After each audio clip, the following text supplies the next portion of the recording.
Yeni bir videodan herkese salamlar. Uzun müddətdir ki bilirəm video paylaşmıram. Sizin için maraqlı bir video ile geldim. Bu dəfə sizə sushi tortu hazırlayacağım. Özüm də ilk dəfə hazırlayırdım. Həqiqətən çox həyecanlı idim ki, birdən yaxşı alınmaz, amma çox yaxşı alındı. Yəni evdə özü sushi hazırlamaq və fərqli bir görüntü əldə etmək istəyənlər üçün superdir. Bunun için gördüğünüz kimi ilk öncə təqribi 1 stəkan, yəni 200 qram ölçüsündə yumru düyünü qaynadıram. Duz atmıram demək olar ki. Düyü pişəndən sonra öncə onu qəlibə vururam. Sonra isə üzərinə Mila'nın labnesini əlavə edirəm. Təbii ki, istənilən labnedən istifadə edə bilərsiniz. Sonra isə gördüyünüz kimi xiyarları soymuşdum. Onları incə-incə lay formasını gətirirəm və onları labnenin üzərindən ikinci qat olaraq düzürəm.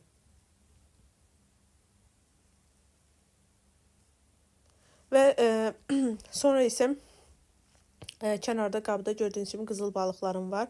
Onları Bravo Marketdən almışdım. Paketin içində idi, yəni duzlanmış haldadır. Təbii ki, çiğ yemək üçündür o. Yəni sırf sushi və yaxud da salat və s. hazırlamaq üçündür. Xiyarları qoyandan sonra üzərinə yenə bir labne əlavə edirəm, bir qat da gedirəm. Yəni həm biraz salat formasında olur, həm də bir-birinə yapışması üçün də bunu edirəm ki, yəni tort effektini yarada bilim. Sonra isə biraz daha incə doğradığım qızıl balıqlar üzərinə qoyuram. Çox da incə deyil, gördüyünüz kimi.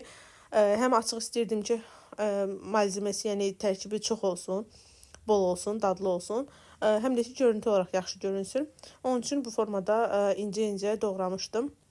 Yəni mümkün qədər incə doğramaya çalışmışdım. Gördüyünüz kimi qızıl balıqları da əlavə edəndən sonra isə elə bir işim qalmır. Əslində çox asandır. Evdə eləmək istəyənlər, fərqli bir təamül görmək istəyənlər üçün məncə maraqlıdır.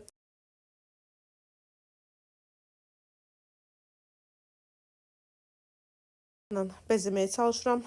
İlk öncə fərqli bir şey eləyirəm, sonra baxıram o yaxşı alınmır, sonra onu dəyişdirib başqa bir forma verməyə çalışıram. Xiyarları gördüyünüz kimi incə-incə doğradığım üçün tam bir yarpaq formasındaydı, yəni kağız kimi incə idi. Kənarda ikralarım da var, yəni kürlərim də var, qara və qırmızı. Biraz da onlarla bəzəməyə çalışıram ki, üstündə bir fərqlilik olsun. Həm də ki, ləzzət qatır. Ümumiyyətlə, mən çox sevirəm ikranı.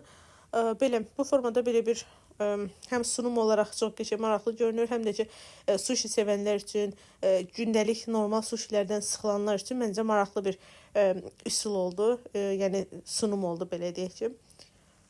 İndən hazırlayanlar üçün nuş olsun. Əgər kim hazırlasa, zəhmət olmasa yorum hissəsinə, yəni rəy bölməsinə yazın fikirlərinizi. Sizdə necə alındı?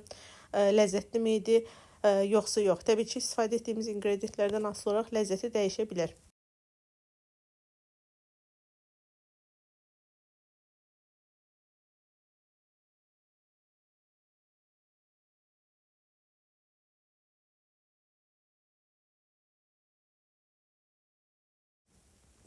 Qəlib formasında mən təqribi 1 saat soyuducuda saxladım, amma daha çox saxlasanız daha yaxşı olur təbii ki. Sadəcə məndə vaxt məhdudiyyəti var idi.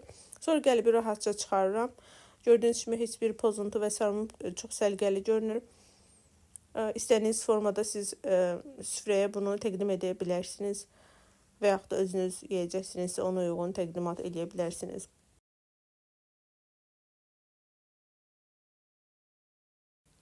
Kənarlarından bir dilim formasını kəsirəm. Yəni 6 dilim təqrib olur bu qəlibin formasına uyğun olaraq. Və xüsusi olaraq bunu götürüb üzərinə isə soya sosum vardı. Soya sosunu isə üzərində gəzdirirəm və möhtəşəm bir ləzzət alınır. Mütləq sınayın.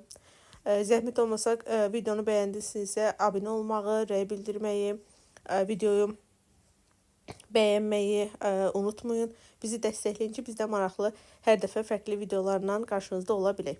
İzlədiyiniz üçün bir daha təşəkkürlər. Yeni videolarda görüşmək diləyilə. Sağ olun.